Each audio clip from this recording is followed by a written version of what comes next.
Hello বন্ধুরা, আজ আমার একটা বান্ধবীর বিয়ে। আর তার বিয়ের কিছু মুহূর্ত আমি তোমার সাথে শেয়ার করতে চাই। তোমরা এই ভিডিওটা পুরো দেখতে থাকো, অনেক কিছু দেখতে পাবে।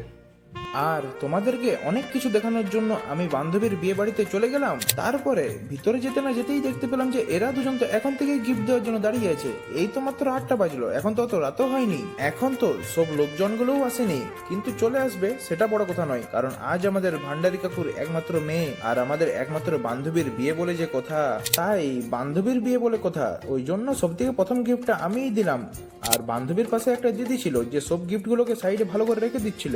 আর এবার আমাদের ক্লাসের সব মেয়ে বান্ধবীগুলো যাচ্ছিল, যার বিয়ে হচ্ছে তাকে ঝাড়ু, মগ, বালতি, কড়াই ওইসব দিবার জন্য। আর তারপরে আমরা সবাই টিউশনের ছেলে বন্ধুরা মিলে চলে গেলাম ওকে ছোট ছোট কিছু গিফট দেওয়ার জন্য, যেটা এখনকার মার্কেটে অনেক ট্রেন্ডিং এ চলছে।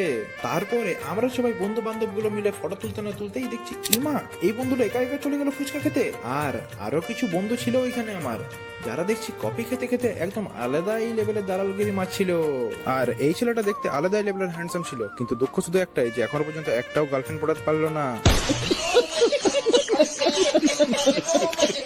আর এই ছেলেটার নাম হচ্ছে গৌরব, ডাক নাম হচ্ছে নন্দ ভাই। আমরা যদি গ্রুপে 2 থেকে 3 জন থাকি তাহলে আমাদের হাসির পাত্র হয়ে যায় গৌরব, আর যদি 5 থেকে 6 জন থাকি তাহলেও কিন্তু আমাদের হাসির পাত্র একমাত্র গৌরবেই হয়। এই ছেলেটার নাম হচ্ছে রিজু ভাই, এটা আমার খুবই পুরনো এবং খুবই ভালো বন্ধু।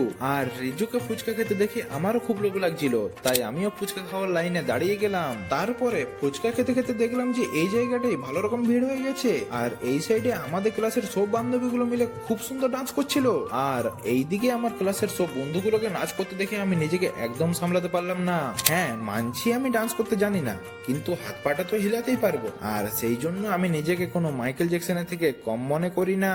तोबा तोबा तोबा थारा मूड खराब कर दिया। আর ডান্স করতে করতে দেখছি এরা দুজন হঠাৎ সেলফি নেওয়ার জন্য স্টেজের ওপর চলে গেল। তাই রাত 10টার সময় আমার বান্ধবী ওর দাদা এবং ভাইদের সাথে ফটো তুলছিল, কারণ এতক্ষণে এই জায়গাটা একটু খালি হলো। তাই আমি এদের সাথে খাবার খেতে যাচ্ছিলাম, কিন্তু আমাকে কেউ একজন বলল যে আজ যে মেয়েটার বিয়ে হবে সে নাকি খুব সুন্দর ডান্স করছে ওইখানে। তাই আমি আমার বন্ধুগুলোকে নিয়ে আজ যে মেয়েটার বিয়ে হয়ে যাবে তার ডান্স দেখতে চলে গেলাম। আর কিছুক্ষণ ওর ডান্স দেখে আমরা সবাই মিলে আবার খাবারও খেতে চলে গেলাম। তারপর খেতে বসতে না বসতেই আমাদের গৌরব ভাই সবাইকে হাসানো শুরু করে দিয়েছিল। मेरी शक्तियों का गलत इस्तेमाल किया गया माँ। ये दुनिया बहुत खराब है माँ। और हम 3 नमूने एक साथ एक ही साइड खाना खाने के लिए बैठे हुए थे। আর এই দুটো বন্ধু খাবার খাওয়ার জন্য আমাদের একদম সামনেই বসেছিল। তারপর খাবার দিতে না দিতেই দেবু ভাই একদম লাফিয়ে পড়লো খাবারটা শেষ করার জন্য।